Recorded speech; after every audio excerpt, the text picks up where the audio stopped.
So today we're going to be talking about blending private and public 5G networks. And it's going to be specifically about multi-camera live sports. And for this case, we're going to talk about golf. So this is us. We're happy to be here. So before we get started, I want to ask you guys a question. Who here plays golf? Nobody plays golf? Yeah, it's one over there. Who here watches golf on TV? Okay. Better. So this is what I would call a utopian golf course. But I think for anybody who's working behind the scenes, it's a completely different scene. So, Michael, what comes to mind when you look at this beautiful golf course? Well, what comes immediately to mind is I'd normally be in the bunker, I think, so that's pretty unrealistic. But yeah, it does. Golf looks lovely, doesn't it? But I have to say it's a pretty hostile environment if you're talking about TV coverage. It's a big tract of land, typical golf course, 120, 200 acres. Lots of trees, lots of valleys, lots of hills normally, lots of water to contend with. So getting everything around that course in terms of cameras and sound equipment is particularly challenging. And when you consider the guys that do it week in, week out are travelling vast distances in between the events as well, it does become a bit of a roadshow. Mm-hmm. So let's talk a little bit more about that, sort of the challenges that you face when you're talking about such vast land. Take us through some of the behind-the-scenes challenges you've encountered. Well, we're talking here about main tour events, so these are the ones you see on Sky every week, and they're looked after by European Tour Productions. But as we said at the start, it's all about the size of the thing, really. So 20 to 30 kilometers of cable would not be an unusual amount of wiring that needs to be put out. As you can imagine, that takes time and it takes resource. So people are rigging those courses typically 7 days in advance of the tournament beginning, and then they're de-rigging those courses 3 or 4 days after the tournament ends. So it's a very resource-hungry business. Coupled with that, you need all the transport, the generators, the hoists, the buggies that they take with them. So it's not a particularly eco-friendly approach either. So that's sort of the size of it is one of the problems. And there are some natural hazards as well, which you might not necessarily appreciate. Wildlife seems to be particularly attracted to TV cables for some reason. There's the apocryphal story that there's pig's blood in some of the cables for some reasons of manufacture. But I know it's a daily task to go around and make sure nothing has been chewed through. So when you're looking at different ways of covering golf, lots and lots of cable is probably not the approach you're going to take. Mm-hmm.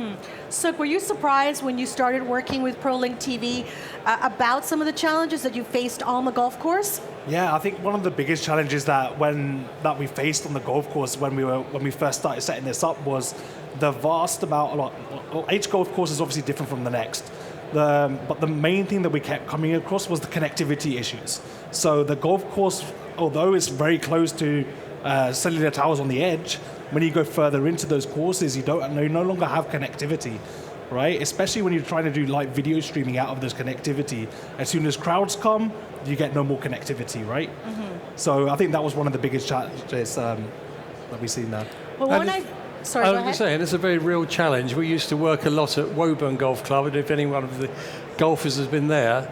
But it's 10 minutes from the M1, it's 15 minutes from Milton Keynes. I'm told Milton Keynes has the 10th best cellular coverage in the southeast. But you couldn't make a phone call there. So the idea of trying to get 10, 12 HD video signals across the network was pretty much a pipe dream. Mm-hmm. Now, when I've been on a golf course, I don't know about you guys, but I hardly ever see a tower. So you think about connectivity and what you're trying to tap into, it becomes a real challenge. And I think it's really important to get a sense of scope.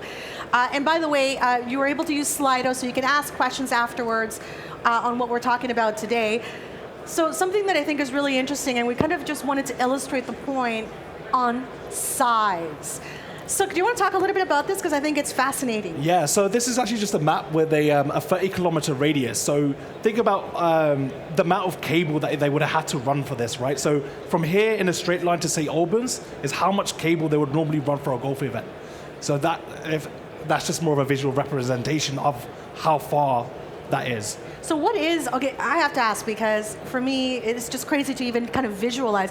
What are we talking about when you're thinking about covering 20 to 30 kilometers of space? Michael? Well, you're literally talking tons of cable and 2 or 3 trucks to carry it. That's crazy. Half a dozen buggies to take it out. It's big. It's a big operation. Well, this is why you need a week really to set up. Oh, absolutely, yeah. You can't do it in any less. And that's why that top level of golf, that top tier of golf, they're the only guys that really can afford to do it. So the good thing is whenever there's a challenge, there's always somebody out there looking for an opportunity. So let's talk about what that looks like. Michael, for you first, obviously, you're trying to do the best event, and you want to touch a whole bunch of different things. What's important for you? Well, what was important for us, and perhaps to give you a little bit of background of how we got into be interested in golf coverage. We've been working with IMG, if you know that company, and European Tour Productions for probably 20 years on different types of golf coverage. But the one that's particularly relevant and led us to where we are today is something called same-day highlights. So that was used by European Tour Productions as a level of production one down from main tour event. So it would be the major seniors event and the majors challenge tour events would have this same-day highlights coverage. And the workflow for that was pretty straightforward. It was 5 or 6 cameramen out on the course, being directed locally by radio talkback. They would produce material which would come back to an edit suite. That would get edited into typically a 50-minute program with full graphics and commentary. And then the whole program would be uplinked to Sky. Normal target time about 9 p.m. at night. And then Sky would transmit that program later on in the evening, as would other worldwide broadcasters. But it was a very tight timetable, I have to say. And television is a competitive business, as we all know. And tournament organisers who are looking for their brands to appear on screen, they were looking for earlier and earlier times to get their programs on air. So the question was asked of us, we don't want a 9 o'clock delivery, we want to start thinking about a 7 o'clock delivery. How can you achieve that? Well, we thought that's interesting. So you look at the workflow, and the biggest bottleneck really was the simple physical effort of a cameraman who's out on hole 18, which could be 2 miles away from the edit suite, recording the great putt, the hole-in-one, the missed fairway, whatever it was that was going to be appropriate for the highlights program, getting that material back to the edit suite. And that was a very simple process of a runner would go out in a buggy, collect a disc or collect a card, and bring it back to the edit suite. And there could be quite literally an hour and a half gap between the shot and the material arriving in the edit suite. So that's the first thing we thought we needed to improve. How do we get that material instantly from camera to edit suite? And we've already explained a number of times already today that trying to do that by copying the top tier golf model of cabling was not really practical, either on a budgetary or resource level. So we started to talk to Dejero, saying what we need to do, guys, is generate broadcast quality pictures from the golf course back to the edit suite in real time, so a producer can look at a multi-viewer, pick the shots he wants, and they can straight away go into the edit suite.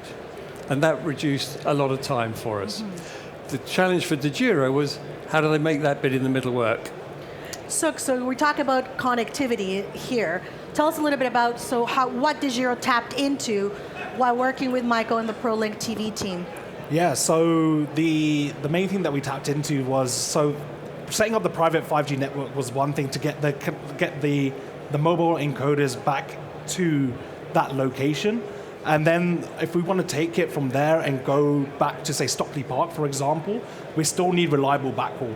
So what we were using was our smart blending technology and the Dejero gateways to be able to blend with multiple networks. So that's with the cellular, satellite, LEO, GEO, MEO satellite connections, or a fiber lines, and blending all of that seamlessly together to give us one pipe to be able to send all those feeds back. Mm-hmm. So let's talk a bit more then. Let's go into that. When you're thinking about, there we go, additional opportunities. I mean, there are challenges, but there are also many opportunities. Are you surprised when you get on that golf course and you're thinking, okay, 5G is really the route here? Yeah, so the reason with 5G that we started going down this route was the available spectrum that's been available for private to have private 5G and being able to have the bandwidth that's required.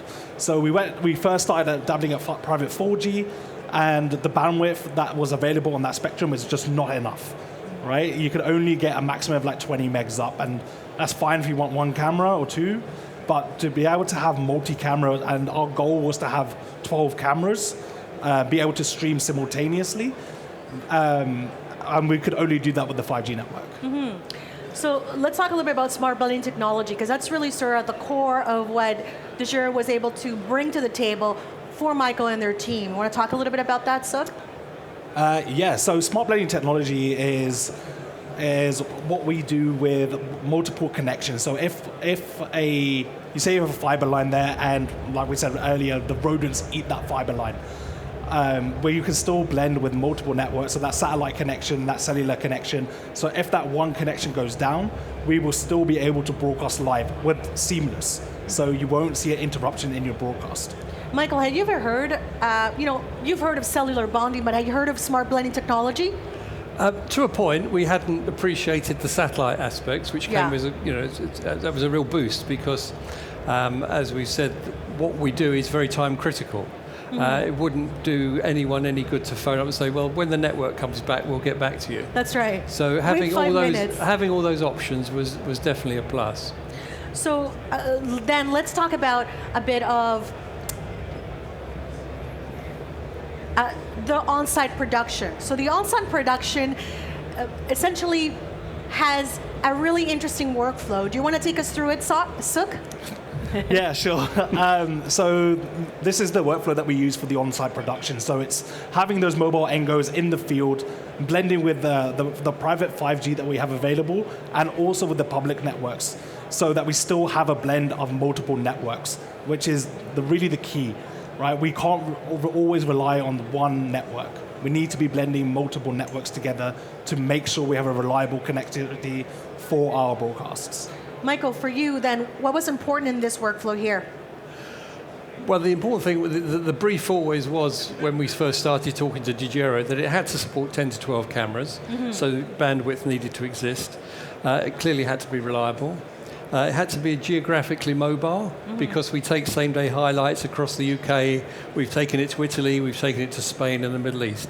So we couldn't have a solution that didn't travel with us. And we were convinced that that would work as well. But reliability was really the key. And I have to say, all the tests were very encouraging.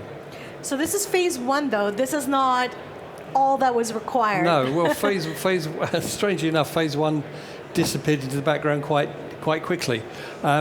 We said television's a competitive business. We had a phone call from IMG while we were still talking to them about the trials we've been doing, to say, well, we'd like to actually cover the 2021 Curtis Cup live. We had a bit of a gulpy moment there. But we thought, okay, well, that should be possible. So we created the mesh on the course at Conwy. And that was one route back to Stockley Park, where the program was cut. And then we made use of the public cellular network as well as a secondary route back to Stockley. And we successfully created a morning program and an afternoon program for the 2 days of the tournament. So it was a bit of a sink or swim moment. I'm happy to say we all swam. But exactly. So anything surprised you about this? I think the biggest surprise was actually that the 5G coverage and how vast that, from one location, how fast we could actually cover. We were pretty much able to cover the whole course with just one mast that we set up. And I think the beauty for us was that the guys at Dejero can do work in the lab and at the desk and work out how many masts we need. So we've talked about 20, 30 kilometres of cable.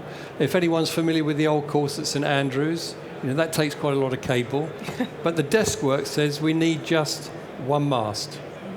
One mast, sending information back, 12 cameras. It's mind-bendingly simple compared to having to run out all that cabling. So just out of curiosity, what would you have required if you weren't having a remote production like this? What would have been possible, if you weren't using this setup? Well, it would have been that traditional cable, hoists, buggies, people, all of that. So, which still has its place. sure, of course, absolutely. But when you want to be nimble, agile, and move it from one production to the next, you need that flexibility. Yeah. So you mentioned at the very beginning it can be a nightmare when you're looking at that kind of size. What do you think about when you look at these pictures from one of the trials? Well, this was an early trial of the 5G, and this again was the desk work showed. It was at Hartsmere, wasn't it? I think It was Hartsmere, yeah. Hartsmere Golf Club, and again the desk work showed that one mast set up fairly near the clubhouse would be more than sufficient to cover the whole course, which was quite an undulating tree-lined course, to be honest, which are the sort of enemies of what we were trying to do. It took an hour to set the mast up, so that was a big tick in the box. And we actually only had the mast at about 10 to 12 feet, just because of logistics of getting big aerials and cranes there. So we were a bit sceptical whether one would be enough. But we had just 2 cameras, and we sent them out on the buggies, and one went clockwise, one went anti-clockwise, and we saw pictures back from all 18 holes. So having proved the coverage, scalability just becomes a mathematical exercise and a technology exercise. But the coverage was there, one mast operating at 12 feet. So for you, take me back to that day when you were doing this type of test. What goes through your mind? Well, I just remember it being really wet. Well, it's the UK. Yeah, so I think it was the fact that we were able to just set up that one mast. I mean, although the data said, yes, we should be able to cover that whole area, I was still a bit skeptical as well. Until we actually really went around that with the buggies, and they were going at speed, right? They weren't just like kind of stopping at each hole. They were just fully going around. And being able to have those pictures coming back seamlessly without any drops, I think it was absolutely amazing. What was the biggest surprise for you, the biggest aha that you learned and you hope that people take away when you sort of look at this, the success of this project? Well, I think the two major things for me is that it's quick and easy to set up, like a day instead of a week, and the lower cost overall. For you, Michael, what did it mean? Well, it meant that our objective was met. We had a new way of doing early delivery of this type of programs, and we had a new way of delivering remote production, which is obviously on everyone's agenda nowadays for very good reasons. But we've been talking about golf a lot. We're already talking to people about endurance horse racing, rallycross, anything that extends over a vast space, which has all those hostile elements we've talked about with the golf course: water, trees, people. I'm only calling that an obstacle for health and safety reasons. You have to obviously take precautions. So the thing can be rolled out to other areas. And if you go back to the coronation just a few days ago, you may be aware that both BBC and ITV were trialling 2 slightly different flavors of private 5G. ITN went down the route of network slicing with Vodafone, which gave them a dedicated slice of the public network, sized for what they needed to do. And by all accounts, that's been very successful. The BBC approach was more akin to ours, where it is a unique user private network, which I think was supporting something like 30 devices along the entire length of the Mall. So 5G is coming, and blended technology is coming, and we've just got to work out the best way to leverage all the advantages that it brings. So sort of before we go into questions, what was the most rewarding thing about working on this project with Michael and the Prolink TV team? I think I think it's taken us about just over a year to get to this point. So we started with like Wi-Fi meshes, we're like, okay, this works, and then finding a solution where the backpacks no longer have any cable, any external antennas, nothing else attached to it. It just made a massive difference. Well, thank you so much, you guys. We're going to go into the Q&A, so if you have any questions, please feel free to add them. We have one here from James, so I'll read it out loud, and then one of you can jump in. Were there any issues with licensing frequencies for 5G in this country and others? Could this be a solution in any country? Yeah, so there's always going to be issues with licensing. So we work with a 5G specialist who run all the licensing for us. So that's all handed off to them. Personally, I've never seen any issues. Every time we go to do a test, they can get us a license normally within 24 hours, 48 hours, something like that. But again, these are golf courses where they're more remote, and it's not like being in central London, like for like the Coronation and things. And going outside of the UK, it's still a challenge to still get those licenses. But it's one of those things. Once you've done it once and you found the regulators, found the right people to talk to, it just becomes easier and easier every time. Yeah. So here's another one. Can you elaborate on the 5G network? How was it private? Was it a slice provided by a telco? No. So this was a completely private antenna that we set up. So we brought this antenna. You might have seen it on the picture. You could probably I'll go back so I could show them. Keep going. Okay. Yeah. So it was a private antenna, a private radio that we brought to site and put up on a mast to provide it ourselves. So it wasn't a slice of, say, Vodafone or anybody else. It was a stand-up mast that we put up. You can kind of see it there. Yeah. And of course, many golf courses, there isn't a slice to be had. There isn't the public network that you can take a portion of. So we have to create our own. Mm-hmm. So there's another one here. How many antennas are needed for the transmitters? For the backpack transmitters, or just the transmitters? I guess maybe external antennas, are they needed in addition to whatever's in the unit? So on the backpacks themselves, they're already 5G capable, and they already have 4x4 MIMO, so we have full capabilities on the 5G networks. Have you had any occasions so far having multiple cells where you would be charging cell handover from a camera where any issues? Sorry, say that again. So have you had any occasions so far having multiple cells where you were changing cell handover from a camera and perhaps encountered issues? So at the moment, we've mainly just been testing over the one network, but we haven't had any issues. I guess in this would actually be, they call it zones. So we had one zone going, say, that way and one zone going this way, and we had seamless handoff between the two zones. What about latency? What was that like? So if we were doing the on-site production, we could go as low as 500 milliseconds latency. Off-site is about a second to 1.5, but we're still trying to bring that down as well. Yeah. And to be honest, full disclosure, that was a bit of an issue with that first test, where we were having the camera people directed remotely. If the director's seeing pictures that are second and a half old, it makes direction a little bit difficult. Mm-hmm. So that's one of the areas we are looking to improve. So it's a millisecond type of multiple milliseconds target, as opposed to multiple seconds, which is where we were for that initial Conway test. And we have one more. What bandwidth do you need for each camera? So when me and Michael were discussing this, we thought that 10 megabits per second per camera is about average that we want achievable. So we said an average course is about 12 cameras, so we want to get at least 120 megabits per second up on that private 5G network. And that's what I think we're getting 130 now, is what we've achieved on it. So I don't know if I asked this one, but another one is here. It says, which frequency band were you running your 5G network? It was the N77 band. I can't remember which frequency that is off the top of my head. All right. That's it. Thank you so much, everybody, for joining this session. We really appreciate your attendance, and hopefully you found this interesting as we did working on this project. Thank you so much. Thank you. Thank you.